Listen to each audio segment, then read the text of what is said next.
Number 15, a contract on construction job specifies a penalty for delay of completion beyond a certain date as follows: 200 rupees for the first day, 250 rupees for the second, and then 300 for the third day, etc. यहाँ पे penalties वगैरह सारी हमें दे रखी हैं। तो बात क्या हो रही है बेसिकली, यहाँ पे एक कॉन्ट्रैक्ट मिला है कंस्ट्रक्शन जॉब के लिए। अगर आपका काम एक दिन लेट हुआ तो आपको 200 रुपीज़ फ़ाइन देना पड़ेगा।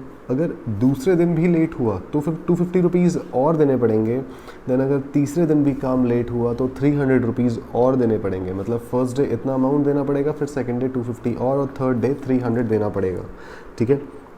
अब यहाँ से the penalty for each succeeding days being 50 rupees मोर। हमें दिख रहा है कि जितनी फर्स्ट डे पर पेनल्टी थी उसमें 50 रुपये और ऐड होके हमारी नेक्स्ट डे की पेनल्टी आ रही है। Then for the preceding day, how much money the contractor has to pay? Contractor को कितना पैसा देना पड़ेगा अगर 30 डेज़ के लिए पूरा का पूरा काम डिले हुआ है। ठीक है, तो पहले एपी बनाते हैं ज़रा। यहाँ पे एपी बड़ा सिंपल है। सबसे पहले दिन का जो हमारा टर्म है वो बनेगा 200, फिर नेक्स्ट डे हमें 200 पे करना पड़ रहा है हमें क्या कॉन्ट्रैक्टर को। फिर उसके अगले दिन बेचारा 300 रुपये दे रहा है, देन उसके अगले दिन 350 रुपीज़ पे करेगा। और ये पागलपन चलेगा 30 डेज़ तक। ठीक है, मतलब यहाँ पे एन जो दे रखा है हमें वो दे रखा है 30, एन हमें दे रखा है 30, फाइन, यानी टोटल नंबर ऑफ टर्म्स। और यहीं से A1 है 200, A2 हमें दे रखा है 250। कॉमन डिफरेंस भी निकाल लेते हैं, जो होता है right term minus left term, और ये आ जाएगा 250 माइनस 200 जो आ गया 50 रुपीज़, जो आ गया 50 रुपीज़। ठीक है, ये आ गया हमारा 50 रुपीज़ यहाँ से। इसके बाद इसको ज़रा ठीक से लिख लेते हैं। हाँ अब ठीक है, 50 रुपीज़। ठीक है, इसके बाद हमें बताना है टोटल 30 डेज़ का कितना पैसा हो जाएगा, कितने उसे टोटल अमाउंट देना पड़ेगा। तो साफ साफ पता लग रहा है हमें सारे डेज़ को प्लस करना है, सारे डेज़ की पेनल्टी प्लस करनी है, जिसके लिए फॉर्मूला लगने वाला है हमारा SN का। SN का हमारा फॉर्मूला लगेगा जो कहता है N/2 into 2A plus N minus 1 into D, 2A plus N minus 1 into D. ठीक है, ये हमारा SN का फॉर्मूला हो गया।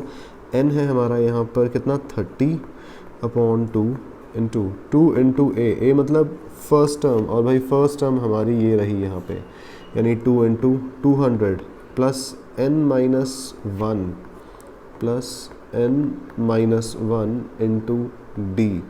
ठीक है, इंटू डी, डिफरेंस आ गया हमारा कॉमन डिफरेंस 50।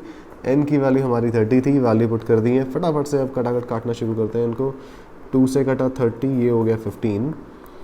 अब देखो मल्टीप्लाई में है, मल्टीप्लाई ब्रैकेट में हमारे पास है 2 इंटू 200 जो हो जाएगा 400 प्लस 29 इंटू 50, कितना 29 इंटू 50, ये आ जाएगा हमारा 29 इंटू 50। नेक्स्ट 15 इंटू, देखो ये हो गया 400 प्लस 5 9 ज़ा 45, 5 2 ज़ा 10, 1450। इन दोनों को मल्टीप्लाई करके आया 1450। ठीक है, अब देन यहाँ से 15 मल्टीप्लाई 400 प्लस 1450 हो जाएगा 1850। ठीक है, 1850। देन इन दोनों को मल्टीप्लाई करके आंसर आएगा 27,750 रुपीज़। इसको आराम से बैठ के कैलकुलेट कर लेना, 27,750 रुपीज़। तो ये इसे टोटल पेनल्टी देनी पड़ेगी कितनी, पूरे 30 डेज़ की इतनी पेनल्टी बनती है। तो ये था हमारा क्वेश्चन नंबर 15। अब नेक्स्ट